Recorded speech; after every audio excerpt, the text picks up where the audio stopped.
जय श्री कृष्णा मित्रों, आप सुन रहे हैं डॉक्टर शैलजा श्रीवास्तव की लिखी कहानी कौन तुझे यूं प्यार करेगा। तो मित्रों, कैसा लगा स्वीट क्यूट और बकबक इनाया से मिलकर।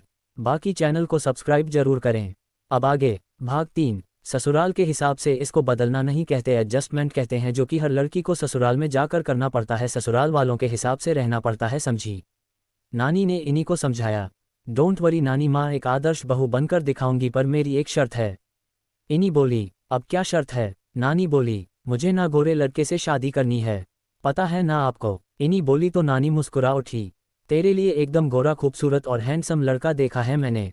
उद्धरण चिन्ह। अच्छा सच्ची नानी माँ? कौन है, कहाँ है, दिखाओ, मुझे भी दिखाओ। इनाया ने उत्साहित होकर कहा। बेशर्म कहीं की, अभी देखा है, बात नहीं की है, तुझे कहाँ से दिखाऊं। इतना उतावलापन भी ठीक नहीं है, समझी। उद्धरण चिन्ह। हाँ तो सिर्फ आपके सामने ही तो उतावलापन दिखा रही हूँ, उस लड़के के सामने थोड़ी ना उतावली हो जाऊंगी। उससे तो शर्मा के लजा के नजरें झुका के बात करूंगी। उद्धरण चिन्ह। हे भगवान, इसका कुछ नहीं हो सकता। श्रद्धा, ये कहाँ फंसा गई तुम मुझे। कहाँ तू शांत स्वभाव की थी, कहाँ ये तेरी लड़की बक बक बक बक। अगर शुरू हो जाए तो बंद ही नहीं होती है। मुंह चलाने में इसका पार कोई नहीं पा सकता, और नौटंकी और बेशर्मी में ये तो आजकल की हीरोइनों को भी पार किए जा रही है, जो कि हर समय नंगी घूमती हैं। नानी बोली तो इनाया ने मुंह बना लिया। नानी माँ, आप न हीरोइन से मेरी तुलना क्यों कर रही हो? मैं तो सलीके के कपड़े पहनकर रहती हूँ, एकदम सुघड़ सलोनी और संस्कारी इन्हीं बनकर। इनाया बोली, मेरी माँ चुप हो जा और सो जा, मैं बहुत थक गई हूँ, फिर कल तुझे शिमला भी जाना है ना। नानी बोली, ठीक है नानी माँ, आप कहती हो तो सो जाते हैं। इनाया बोली और उसने लाइट ऑफ करके आंख बंद कर ली। तेरे लिए तो तेरी माँ ने ही लड़का सेलेक्ट कर लिया था, और जो लड़का उसने चुना है वह लाखों में एक है, और इतना गोरा और हैंडसम है कि तू देखती रह जाएगी। बस डर मुझे इस बात का कि वह तुझे पसंद करेगा कि नहीं, पर मुझे श्वेता पर पूरा विश्वास है, वह सब सही कर देगी और अपनी सहेली को दिया वादा जरूर निभाएगी। नानी ने मन ही मन सोचा और आंखें बंद कर ली। अगले दिन इनाया शिमला जाने के लिए तैयार हो गई थी। ढीला ढाला 6 पॉकेट पेंट, उस पर टी शर्ट और ऊपर लेदर की जैकेट, गले में गुलाबी मफलर, हाथों में वुलन ग्लव्स। मेरी बात सुन इनी बेटा, बस से चली जा। नानी ने उसे स्कूटी की चाबी उठाते देखा तो कहा, क्या नानी माँ, 20 किलोमीटर ही तो है, अपनी पिंकी से ही जाऊंगी ना, मजा आएगा। बर्फीली हवा खाते हुए कौन बस में धक्के खाएगा। बस यहाँ 20 किलोमीटर की दूरी पर 20 स्टॉपेज पर रुकेगी और 2 घंटे लगा देगी वहाँ पहुँचने में, और जबकि अपनी पिंकी से जाऊंगी तो सिर्फ आधे घंटे में पहुँच जाऊंगी। इनाया ने अपने चुलबुले अंदाज में आंखों पर चश्मा चाहते हुए कहा, पर बेटा मौसम खराब है ना, इस समय बर्फबारी कभी भी हो जाती है, रिस्क हो सकता है। नानी अब भी फिक्रमंद थी। नानी, मेरी प्यारी नानी, आप इतना क्यों घबराती हो? मैं जानती हूँ आप मुझे प्यार करती हो, पर इतना डरना भी तो ठीक नहीं। अब आप इन्हीं को हर समय अपने आंचल में तो छुपाकर नहीं रखोगे ना। बाहर निकलना पड़ेगा, काम करने पड़ेंगे, और अभी तो जब जॉब लगेगी मेरी, तो इस टाउन में तो नहीं लगने वाली ना। उसके लिए भी तो शिमला ही जाना पड़ेगा ना, तो रोज रोज बस से जाऊंगी क्या? पर बच्चे, और मुझे ना बस की खचर खचर से अपनी पिंकी की सुरीली आवाज पसंद है।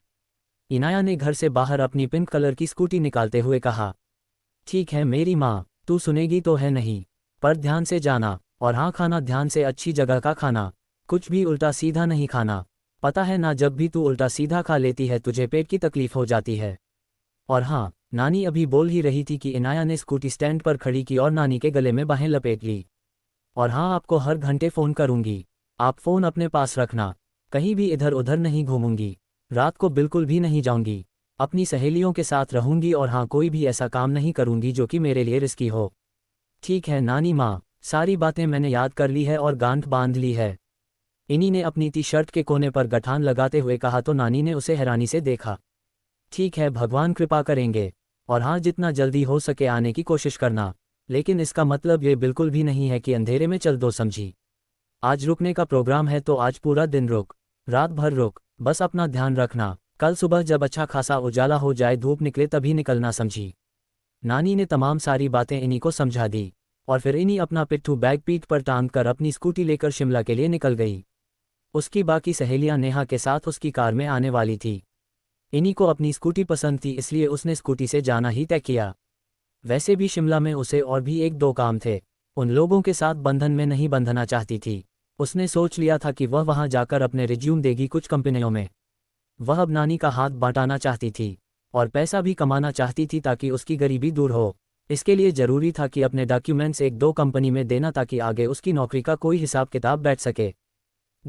अपनी हकीकत और अरमान के साथ और अजय श्वेता के घर से उसका क्या नाता है, इनाया अनजान थी। वो बस इतना जानती थी कि श्वेता उसकी माँ की बेस्ट फ्रेंड थी और अजय मयंक का। सालों पहले क्या हुआ था, क्यों हुआ था, वो अनजान थी।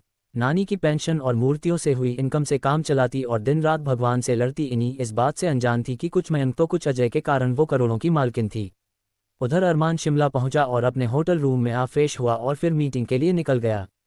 उसका असिस्टेंट इस बार नहीं आया था क्योंकि कोई फैमिली फंक्शन था, पर उसने अरमान के सारे अरेंजमेंट करा दिए थे। अरमान के लिए गाड़ी और ड्राइवर आ गए थे और उसे लेकर क्लाइंट के होटल निकल गए। अरमान अपने लैपटॉप में डूबा हुआ था कि तभी गाड़ी सिग्नल पर रुकी और अगले ही पल ड्राइवर ने गाड़ी बैक लेनी शुरू कर दी और तब अरमान का ध्यान गया कि एक लड़की गाड़ी के आगे खड़ी ड्राइवर को गाड़ी बैक लेने का इशारा कर रही थी। अरमान ध्यान से देखने लगा।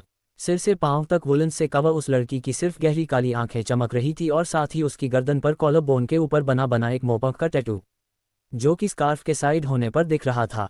वो लड़की तब तक गाड़ी को पीछे करवाती रही जब तक कि गाड़ी जेब्रा क्रॉसिंग से पीछे नहीं हो गई। अरमान ध्यान से देख रहा था किस तरह उस लड़की ने गाड़ी पीछे करवाई और फिर वहां एक लाइन से खड़े दृष्टिबाधित लोगों की टोली को सड़क क्रॉस कराए। What happens? अरमान ने सवाल किया। सर, वह लड़की बेवजह ही एटीट्यूड दिखा रही थी, गाड़ी को बेवजह ही पीछे करवाया, ड्राइवर ने झुंझला के कहा। बेवजह? अरमान की आवाज़ थोड़ी सख्त हो गई। हाँ, वह गाड़ी थोड़ी आगे हो गई थी, आई मीन जेब्रा क्रॉसिंग तक आ गई थी, ड्राइवर ने शर्मिंदगी के साथ कहा। तो ध्यान रखना चाहिए था ना तुम्हें। जेब्रा क्रॉसिंग इसीलिए होती है ना ताकि लोग वहां पर रोड क्रॉस कर सके जिस समय सिग्नल ओपन हो उनका, और तुमने वहां पर गाड़ी खड़ी कर दी तो लोग रोड क्रॉस कहां से करेंगे? और उसमें भी जब दिखाई दे रहा था कि वह सब ब्लाइंड है तो ध्यान देना चाहिए था ना। अरमान ने कहा। सॉरी सर, आगे से ध्यान रखूंगा, ड्राइवर बोला और गाड़ी आगे बढ़ाने लगा क्योंकि तब तक उनका सिग्नल ग्रीन हो गया था। पर अरमान विंडो से उस लड़की को देख रहा था जिसके टैटू के अलावा और अरमान को कुछ भी समझ नहीं आया था। पर न जाने क्यों उसकी एक्टिविटी देख अरमान के चेहरे पर हल्की सी मुस्कुराहट आ गई थी और दिल उसे देखने को कर रहा था। पर तब तक गाड़ी आगे निकल गई और अरमान वापस से अपने लैपटॉप में घुस गया। वहीं उन सभी ब्लाइंड्स को रोड क्रॉस कराकर इनाया ने उनके साथ जो उनका लीडर चल रहा था उन्हें कुछ इंस्ट्रक्शन दिए और फिर अपनी पिंक स्कूटी की तरफ बढ़ गईं। इस दौरान उसने अपने चेहरे को बिल्कुल भी नहीं खोला था क्योंकि बर्फीली हवाएं चल रही थी। ये शिमला में बर्फबारी का मौसम था और ठंडक भी हद से ज़्यादा हो रही थी। उसे तो पता भी नहीं था कि कोई उसको इस कदर देख रहा है और उसके चेहरे को देखने की भी कोशिश कर रहा है। पर इन सब से बेखबर इनाया मस्ती में अपनी स्कूटी लेकर 2-3 जगह रिज्यूम देकर फिर उस रिजॉर्ट की तरफ बढ़ने लगी जहां पर उसकी सहेली नेहा और बाकी फ्रेंड्स ठहरी हुई थी। इनाया रिजॉर्ट पहुंची और गाड़ी पार्क कर उस एरिया की तरफ बढ़ने लगी जहां उसकी फ्रेंड नेहा ने सब लड़कियों के लिए एक कॉमन पर वीआईपी स्वीट बुक किया था। हालांकि उन लड़कियों को रूम से कोई लेना देना नहीं था क्योंकि वह सब तो बीच में जो बड़ा हॉल था वहीं पर सेलिब्रेट और मस्ती करने वाली थी। नेहा रिच फैमिली को बिलोंग करती थी और अपना बर्थडे शानदार तरीके से सेलिब्रेट करने के लिए यहाँ शिमला आई थी और साथ ही साथ उसने इस बात का भी ध्यान रखा था कि उसकी किसी भी फ्रेंड को कोई प्रॉब्लम ना हो। इनाया ने अंदर जाकर अपना चेहरा खोला और स्कार्फ भी हटा दिया। सामने उसकी फ्रेंड्स नेहा और बाकी फ्रेंड्स खड़ी थी और इनाया जाकर नेहा के गले लग गईं। सॉरी जानती हूँ थोड़ी सी लेट हूँ पर तुम लोग को पता है ना मुझे काम था। इनाया सफाई देती हुई बोली ताकि उसकी फ्रेंड्स उसे कूटने न लगे। ये तेरा हर बार का है, हमेशा तू अपनी चलाती है, नेहा ने मुंह फुलाकर झूठा गुस्सा दिखाते हुए कहा था ना हमारे साथ गाड़ी से चल, वैसे भी हम लोग कुल 5 ही तो थे, आराम से गाड़ी में आ जाते हैं पर तुम नहीं मानी, तुम्हें तो बस अपनी पिंकी से ही प्यार है, नेहा ने मुंह बनाकर कहा।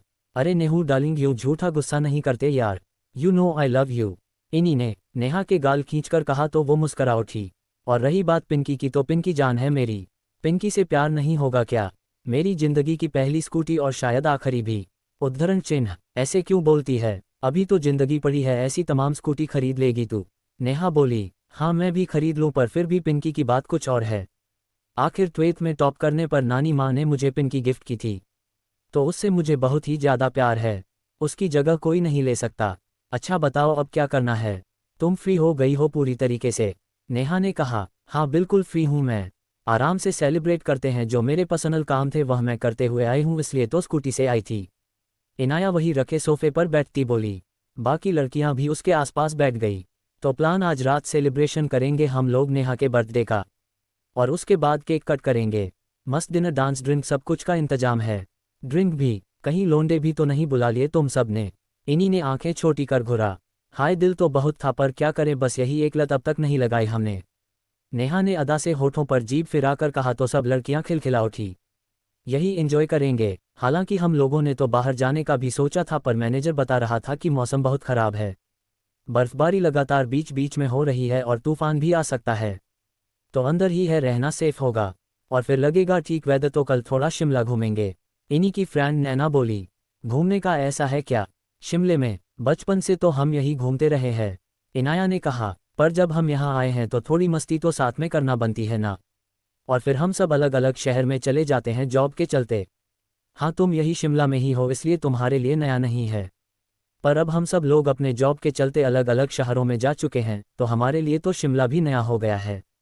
नैना ने कहा तो इनाया के चेहरे पर हल्की सी उदासी आ गई। जॉब तो मैं भी ढूंढ रही हूँ, बस मिल जाए। और सबसे बड़ी बात, मुझे ना जॉब शिमला में ही चाहिए। मैं अपनी नानी माँ को छोड़कर नहीं जा सकती। इन्हीं ने सीरियस होकर कहा, मिल जाएगी जॉब भी और वह भी शिमला में ही मिल जाएगी। हर बात में उदास क्यों हो जाती है। नेहा ने उसके गाल से हाथ लगा थपका।